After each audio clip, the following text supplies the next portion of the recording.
অনেকেই curve AMOLED display বাজেটের মধ্যে খুঁজে থাকে। অবিশ্বাস্য হলেও সত্য, এখন কার্ভ অ্যামোলেড ডিসপ্লে আপনি 15,000 টাকার মধ্যে পেয়ে যাবেন। হ্যাঁ, সত্যিই বলছি, 15,000 টাকার মধ্যে কার্ভ অ্যামোলেড ডিসপ্লের সাথে থাকছে কর্নিং গরিলা গ্লাস 5 এর প্রোটেকশন, 50 মেগাপিক্সেলের ব্যাক ক্যামেরা এবং 32 মেগাপিক্সেলের ফ্রন্ট ক্যামেরা অফার করছে itel S23 Plus ফোনটিতে। এই ফোনটির সম্পর্কে বিস্তারিত জানতে অবশ্যই পুরো ভিডিও দেখার অনুরোধ রইল। So hey guys, Rahat here. Welcome to tech enter point. তাছাড়া ভিডিওটি শুরু করার আগে একটি কথা, আপনি যদি আমার চ্যানেলে নতুন এসে থাকেন তাহলে সাবস্ক্রাইব করে পাশে থাকা বেল আইকনে প্রেস করতে ভুলবেন না। আর যদি অলরেডি সাবস্ক্রাইব করে থাকেন, thank you so much.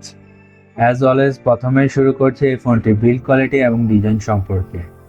Build কোয়ালিটির কথা বলতে গেলে এর ব্যাগে ইউজ করা হয়েছে প্লাস্টিক এবং সাইডে প্লাস্টিক ফ্রেম দেওয়া হয়েছে, তবে ফ্রন্টে কর্নিং গরিলা গ্লাস 5 এর প্রোটেকশন দেওয়া হয়েছে। আর ফোনটিতে কোনো ধরনের ওয়াটারপ্রুফ প্রোটেকশন দেওয়া হয়নি, তাই ফোনটিতে পানি ঢোকার সম্ভাবনা আছে। So overall build quality dissent দেওয়া হয়েছে। তাছাড়া ডিজাইনের কথা বললে এর ব্যাগে টপ লেফটে ডুয়েল ক্যামেরা হাউজিং দেওয়া হয়েছে, তার সাথে এলইডি লাইট দেওয়া হয়েছে এবং ক্যামেরা সেটআপের ঠিক নিচে আইটেলের ব্র্যান্ডিং দেওয়া হয়েছে। আর ফোনটির ফ্রন্টের টপ সেন্টারে ছোট একটি পাঞ্চ হোল দেওয়া হয়েছে। এছাড়া ফোনটির বেজেল এবং চিন খুবই ন্যারো দেওয়া হয়েছে, যা এই বাজেটের ফোনগুলোতে একদমই দেখা যায় না। আর কালারের কথা বললে এই ফোনটি হোয়াইট এবং ব্লু এই দুটি কালারে পাওয়া যাবে। ওভারঅল ফোনটির বিল্ড কোয়ালিটি এবং ডিজাইন ভালো দেওয়া হয়েছে। তাছাড়া ডিসপ্লের কথা বললে এই ফোনটিতে 6.78 ইঞ্চি ফুল এইচডি প্লাস রেজলিউশনের কার্ভ অ্যামোলেড ডিসপ্লের সাথে 20:9 অ্যাসপেক্ট রেশিও এবং 388 ppi এর পিক্সেল ডেনসিটি দেওয়া হয়েছে। আর ব্রাইটনেসের কথা বলে এই ফোনটিতে 500 নিটসের পিক ব্রাইটনেস পাওয়া যাবে। সো ফোনটির ইনডোর এবং আউটডোর ভিজিবিলিটি ভালো পাওয়া যাবে।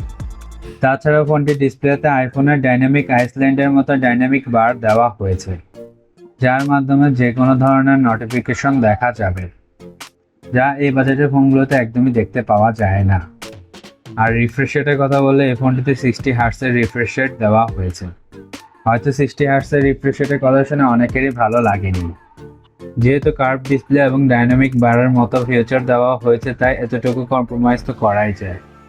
ওভারঅল ডিসপ্লে কোয়ালিটি বাজেটে সেরা দেওয়া হয়েছে। পারফরমেন্সের কথা বললে এই ফোনটিতে দেওয়া হয়েছে ইউনিসক T616 প্রসেসর, যেটি কিনা 4G প্রসেসর, যা 12 ন্যানোমিটারের উপর বানানো হয়েছে। তাই এনার্জি এফিসিয়েন্সি ভালো পাওয়া যাবে এবং হিটিং ইস্যু ডিসেন্ট দেখা যাবে। এই প্রসেসরটি স্ন্যাপড্রাগন 662 প্রসেসরটির মতো পারফরমেন্স দেবে। তাছাড়া সিপিইউ পারফরমেন্সের কথা বলে 2.0 GHz এর পিক ক্লক স্পিডের সাথে কর্টেক্স A75 এবং A55 এর কোর্স দেওয়া হয়েছে, তাই day to day performance decent পাওয়া যাবে। আর গেমিং গ্রাফিক্সের কথা বলে Amoled G57MP1 জিপিইউ দেওয়া হয়েছে, তাই গেমিংয়ে ডিসেন্ট পারফরমেন্স পাওয়া যাবে। তার সাথে LPDDR4X এর র্যাম এবং UFS 2.0 এর স্টোরেজ দেওয়া হয়েছে। ওভারঅল পারফরমেন্স ডিসেন্ট পাওয়া যাবে। এছাড়া ক্যামেরার কথা বলে এর ব্যাগে ইউজ করা হয়েছে দুটি ক্যামেরা, যাতে কিনা প্রাইমারি ক্যামেরা দেওয়া হয়েছে 50 মেগাপিক্সেল, তার সাথে 0.08 মেগাপিক্সেলের ইউজলেস ক্যামেরা দেওয়া হয়েছে। এই সেন্সরটির কাজকে তার সম্পর্কে আইটেলের অফিসিয়াল পেজে মেনশন করা হয়নি, তাই ক্লিয়ারভাবে আপনাদের বলা যাচ্ছে না। আর আমার মতে এই সেন্সরটি দেওয়ার চেয়ে না দেওয়াই ভালো ছিল। তাছাড়া রিয়ার ক্যামেরাতে 1080p ভিডিও শ্যুট করা যাবে 30 fps এর উপর। আর মেইন ক্যামেরাতে 10x অপটিক্যাল জুমের ফিচার দেওয়া হয়েছে, যার মাধ্যমে দূরের ছবিও খুব সহজে তোলা যাবে।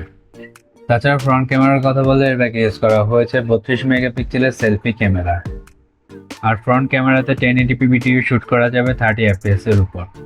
ওভারঅল ক্যামেরা সেটআপ ভালো দেওয়া হয়েছে।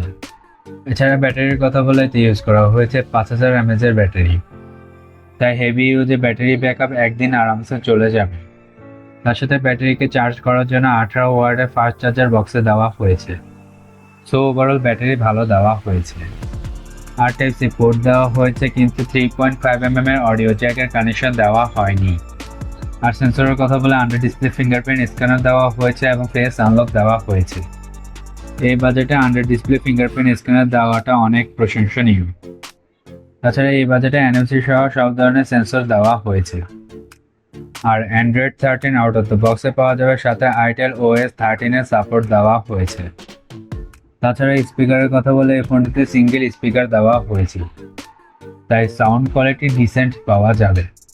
আর সিম স্লটের কথা বলে এতে ডুয়েল ন্যানো সিম স্লট দেওয়া হয়েছে, অর্থাৎ এতে দুটি সিম ইউজ করা যাবে কিন্তু মেমোরি কার্ড ইউজ করা যাবে না। আর ভেরিয়েন্টের কথা বলে 4GB এবং 8GB এই দুটি ভেরিয়েন্টে ইন্ডিয়ার বাজারে পাওয়া যাচ্ছে। তাছাড়া এই ফোনটির বেস ভেরিয়েন্ট অর্থাৎ 4GB র্যাম ইন্ডিয়ার বাজারে পাওয়া যাচ্ছে 12 থেকে 13,000 রুপিতে। আর শোনা যাচ্ছে এই ফোনটি বাংলাদেশে অফিসিয়ালি লঞ্চ করা হবে 15 থেকে 16,000 টাকার মধ্যে। আমার মতে এই ফোনটি 15,000 টাকার মধ্যে লঞ্চ করা হলে এই বাজেটে ক্লিয়ার ফোন হবে। আপনাদের কাছে ফোনটি কেমন লেগেছে তা কমেন্টসে জানাতে ভুলবেন না। তাছাড়া ভালো থাকবেন এবং সুস্থ থাকবেন। বিদায় নিচ্ছি আজকের জন্য। দেখা হবে নতুন কোনো ভিডিওর সাথে। আল্লাহ হাফেজ।